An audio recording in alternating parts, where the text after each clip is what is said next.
मौत बेसारी बावड़े तन अचरज किया कोने, तन माटी में मिलेगा जो आटे में लोने। एक भगत था, एक संत था, और वो संत पतला दुबला और ठीक सा था, और बाकी वो अपने जैसे किसी वस्तु को कोई चिंता हो जा तो उसके चेहरे की, उसकी फेस की आकृति कुछ अजीब सी रहती है। तो एक भक्त आता था उस संत के पास, बढ़िया फलों के दर्जन फल सेब संतरे लिया करता। तो वो देखा करता था कि महात्मा जी बहुत चिंतित से रहते हैं और बहुत ही ज्यादा स्वस्थ नहीं है, सेहत अच्छी नहीं है। और दूसरे भक्त वहां दूध लाते थे तो वहां डेग सा बढ़ा रहा करता दूध का, फलों की टोकरी बड़ी रहती थी। वो संत जी औरों को दे देते थे प्रसाद रूप में, और फिर खीर ख्यार बना के खिला देते थे। दूध आता था, चाय पानी दूध पी लेते थे, अपना थोड़ा बहुत जैसा पिया करते थे, बाकी भक्तों को पिला देते थे। तो वो एक धनी व्यक्ति जाता था, उनका सेवक, काफी संतरे ले जाता, सेब ले जाता, अच्छे फल टड़ा गया था, कुछ दक्षिणा दिया था। तो साधु से प्रश्न करता था कि महाराज जी आप कुछ चिंतित से रहते हो, क्या आप खाते पीते नहीं, आप पतले दुबले भी बहुत हो गए हो। महाराज जी कहने लगे भाई मैं खा लेता हूं जैसा रुचि बनती है। तो दूसरे दिन फिर उसने पूछा, दूसरे तीसरे दिन कि महाराज जी क्या आपको कोई चिंता है, आप कुछ खाते पीते नहीं। आप संत जी कहने लगे भाई मुझे बहुत चिंता है, और इसलिए मेरे को कुछ खाया पिया ना जाता। तो उस धनी व्यक्ति ने सोचा भी साधु संतों की भी क्या चिंता हो है बता, हमारे कैसे गृहस्थियों ने तो 100 चिंताएं हों, पर संतों को क्या चिंता। उसने कहा महाराज जी आपको ऐसी कौन सी चिंता सता रही है। साधु ने कहा कि भाई मुझे मौत दिखाई देती है मेरी, मैं मरूंगा, इसलिए मेरे पर ज्यादा रुचि खान पीन में नहीं, मुझे चिंता बनी रहती है कि मेरी मृत्यु होगी।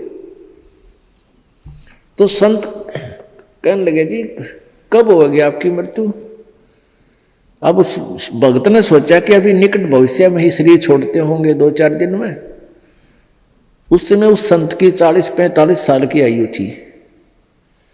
उन्होंने बताया कि भाई अभी मेरी 40 वर्ष बाद मृत्यु होगी, 40 वर्ष के बाद, और आज मेरी 45 वर्ष की आयु हो चुकी है। तो वो धनी भगत कहने लगा हे महाराज जी यह भी कोई चिंता हुई, मरना तो सब ने है, मृत्यु तो सबकी होगी, पर साधु संत भी ये चिंता करें, कमाल की बात है, खा पिया करो, मौज करो, है ये तो सब ने मरना है क्या। अब वो प्रतिदिन आवे और यह बात कहे कि महाराज संत भी कदे मृत्यु तो डरा करें, ये तो सब ने मरना है, ये तो क्या बात है, खूब बड़े बड़े लेक्चर डाले। अब उस संत ने सोचा यो रोज दुखी करेगा, ले इसकी फड़क निकाल दूं। उसका मित्र था राजा संत का,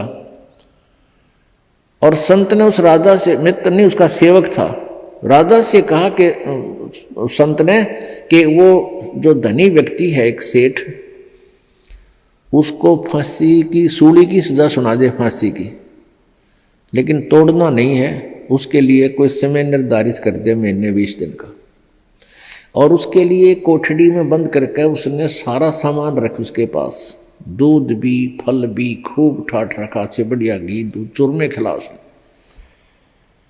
अब राजा अपने गुरुदेव का आदेश पाते ही राजा ने वो बुला लिया और कहा भी तेरे को फांसी की सजा सुनाई जाती है, तूने किसी व्यक्ति का मर्डर कर रखा है। अब वो धनी सेठ के सोच रहा है बड़ी गुंडी बनी है, तो मन किसी मृत्यु का कोई हत्या करी नहीं, देख फांसी की सजा होगी। दिन रख दिया 20-25 दिन, महीना 1.5 महीना जो भी।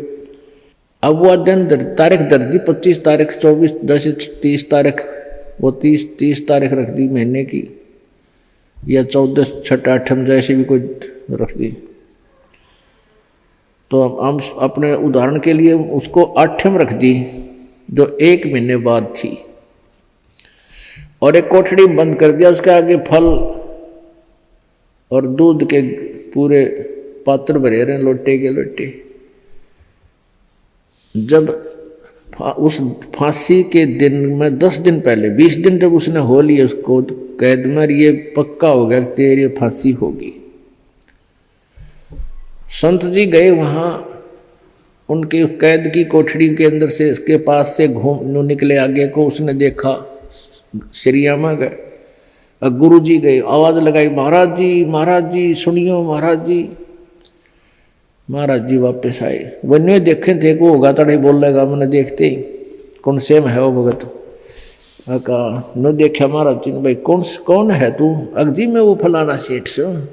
और सेठ को भी ये पता था, उस धनी को भी ये पता था कि राजा इनकी पूरी मानता है गुरु जी की। और गुरु जी तक पहुंचा संदेशा जब बात पड़े, तो उसने बता दी मैं वो सेठ हूँ फलाना राम, मैं विशंबर दास हूँ।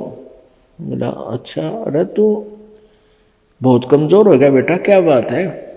बिल्कुल कमजोर हो गया, ये फल रखे हैं, दूध रखा है, तो बहुत वीक हो गया रे, खाता पीता को ना? ना महाराज जी कुछ नहीं खाया जाता, एक टूक भी नीचे नहीं जाता, बस धक्के तो गेरूहे का दी रोटी अंदर जाती है शरीर में।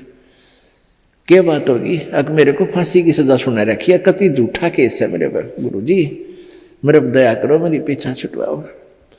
ने बोला रे खा पी मृत्यु तो सब क्यों नहीं बेटा, खा देख दूध के गिलास भरे धीरे फल रहे, खा बेटा ठाट से, मृत्यु सब क्यों? अरे नहीं महाराज जी कति मर गया मैं तो है, कुछ नहीं खाया जाता।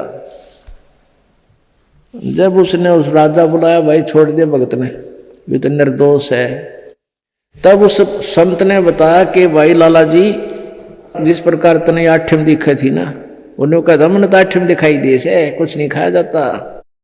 तो बेटा तने जिस प्रकार ये 8 दिखे है ना, क्योंकि आपको पता लग गया निश्चित होगी 8 में तू फांसी टूटेगा, डर बिना कहा।